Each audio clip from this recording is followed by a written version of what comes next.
talking about the draft. All right, this is going to be some draft news. This is the same guy, Tim Kawakami. I don't know why I have a problem with that name. I have a problem with this dude's name. Kawakami. That's his fucking name. This is another article based on this guy's insight as well. He's a 49ers insider. This is just an opinion piece. So don't freak out and say this is exactly what the 49ers are going to do in the draft. So let's go ahead and take a look at it. This is about the 49ers draft situation, who they should get. And we'll start here. While drafting offensive linemen may not be the most exciting move, many fans will welcome the 49ers addressing this often overlooked unit. I agree. It's not fancy. It's not a D end, right? It's not a wide receiver. It's not some crazy ass corner or free safety, where you look at it, it's like explosive plays, but it's underappreciated for sure, often overlooked. I definitely agree with that. That could happen, however, but only under specific circumstances. If a top-tier talent like LSU's Will Campbell unexpectedly falls, prompting the 49ers to trade up, or if the team views Texas Calvin Banks as an immediate impact starter, Lynch and Shanahan might consider making the move. I don't like Calvin Banks. I'm throwing this out there now, guys. If we get Calvin Banks, if we draft Calvin Banks, I'll be open-minded. I'll be like, okay, gotta trust the process. They think he'll work in this game. Let's just roll with it. They think he's the guy, the best guy available at number 11. However, I don't even think he's the top 5 best tackle in this draft. I really don't. I do not believe in Calvin Banks whatsoever.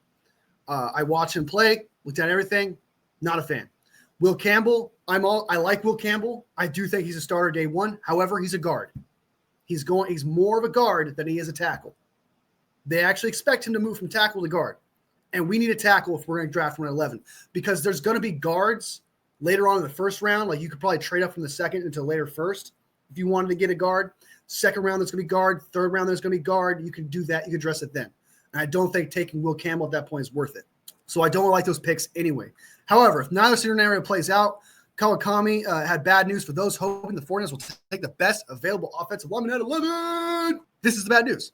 But more likely, the 49ers will go with their basic plan. Take somebody who can rush the passer or score touchdowns, one or the other. And the likeliest position for number 11 in this draft seems like it'll be D tackle. I don't like hearing that, because the only way that you would take a D tackle at 11, there's only one D tackle at 11 that's even worth taking a chance on, because this draft just doesn't have very good D tackles. This is not a very good D tackle draft.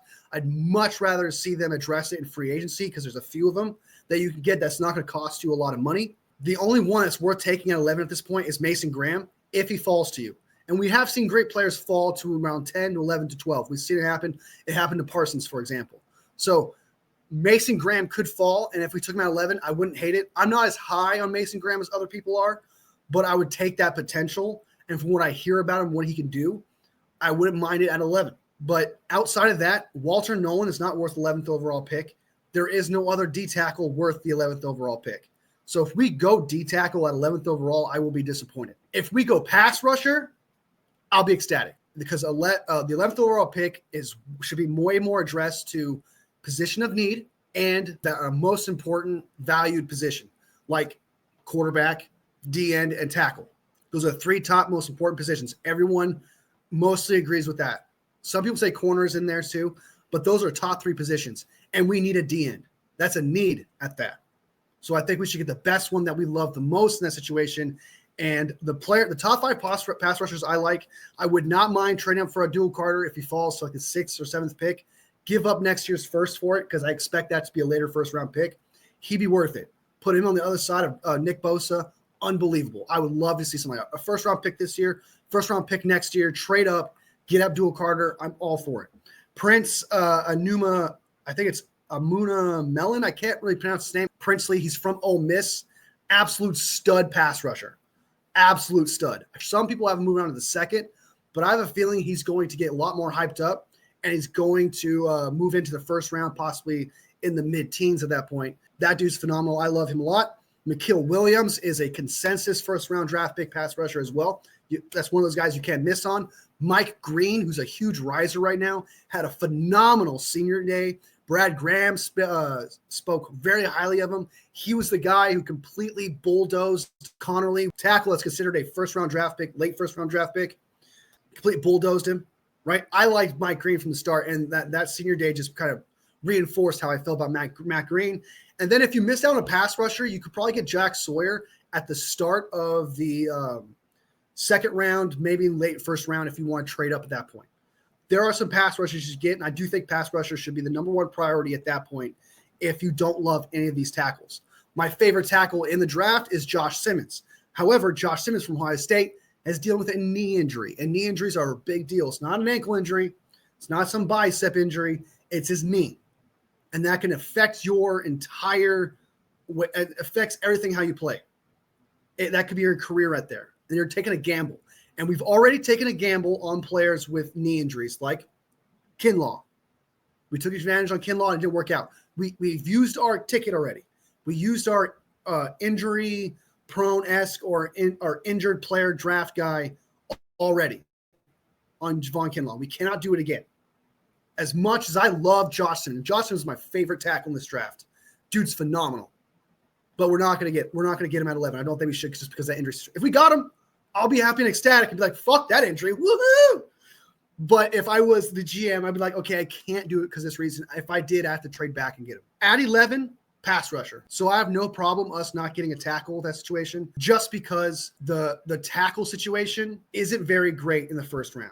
And that's kind of why I feel like Kelvin Banks kind of moved up in the first round was because of that. Because there isn't that many great tackles in this draft. There are some moving up, by the way. There are tackles moving up as of right now based on hype and the Senior Bowl. Like, for example, Gray Zabel from North Dakota State. I liked him as well, but he was supposed to be like a second to third round draft pick, somewhere around there. After his senior day, he's now moving up boards because not only can he play tackle, guys, he can play center. He can play center and tackle. So, and those are two important positions for us right now. We need those. I'm not for taking – it's not because he can play center is why I want to take him at 11 because we can get that later in the draft, right? But the fact that he can play both tackle, which is one of the most important positions, I love it. So based on hype, wherever he's end up supposed to go, that could change. Some people like Wyatt Millum from West Virginia. He's a good tackle as well. I like him as well, but I think he's great at everything. But I have noticed, and you guys can challenge me on this if you want, but I have noticed that Wyatt Millum he tips plays like Trent Williams does, whether it's a run or pass. You know, like there's a whole thing, like you look at his feet, he tips plays. Millen does the same thing. I noticed that today. I was watching his film today because I want to get familiar with tackles and stuff. And I watched his feet. And if you watch his feet, he tells you if it's going to be a run or a pass. His left leg will be back a little bit more if it's a pass. His left leg will be up a little bit more to the front if it's a run. Go watch his film. Take that analysis and see if you can guess if it's a run or pass every single time. And I guessed every single time if it was a run or pass. So, and if I'm able to figure that out, NFL defenses will be able to figure that out. I do like Wyatt. I do like it, but I don't think he's 11th pick either. So pass rusher, I'm all for it. If we end up going pass rusher in this situation, I'm all for it. I don't think we should go for somebody who scores touchdowns. That is not a need. We do not need someone who scores touchdowns. We do not need somebody who's a wide receiver. We have two of them already. You're committed to 2 of them already. You got Cowling out there. You got Juwan Jennings. You don't need a wide receiver. You have 2 running backs as of now with a restricted free agent on Mason, so that's not a guarantee, but you have Isaac Rendo and CMC. You need to get somebody who can help open up holes or someone who can rush the passer at 11. We have the weapons. We just need the protection and the pass rush. Trenches. Either side is fine.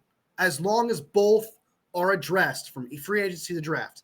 Doesn't have to be tackle, doesn't have to be 11, but somewhere the second, third round pick, you got to pick at least a guard, hopefully a center. Doesn't have to be a tackle right now. I would prefer a tackle, but even Juan has pointed this out. A couple of people have pointed out that McKivitz next to Pooney has been okay. It's patchwork. And Trent Williams is coming back. So probably get a tackle in the 4th round if you have to, 3rd round, but you got to get a guard center in the 2nd or 3rd round, maybe even 4th round because we got a few 4th round draft picks. But I do think that DN would probably be the best way to go at 11, considering the situation. Let's go ahead and finish what he has to say. The 49ers leaders believe that it usually costs too much to upgrade our offensive line for potentially marginal gains when larger investments in the defensive line and receiver position more often lead to giant results. So the 49ers almost always put their chips to positions other than O-line, and they believe they're lower reviewed, inexpensive, but servable starters. I understand what they're talking about, like, because you want to pay for the playmaking aspect of it, but they can't do this now. just especially considering you have those playmakers already, right? You have Lenore, you have Green, you have the safeties going on, you have Fred, you have Nick Bosa. And then the only playmaker you're kind of technically missing right now is D-end. That's the only big playmaker you're kind of missing. Outside of that, it's rest of it's guard.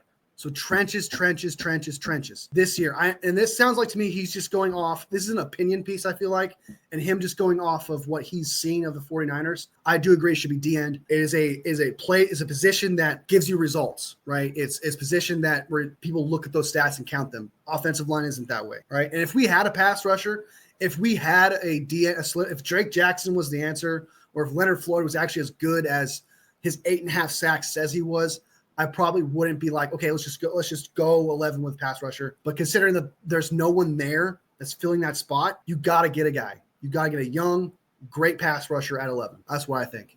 And then after that, focus. Everything else becomes guard, center, and tackle. Because you got the playmakers, man. You got the running backs, you got the wide receiver.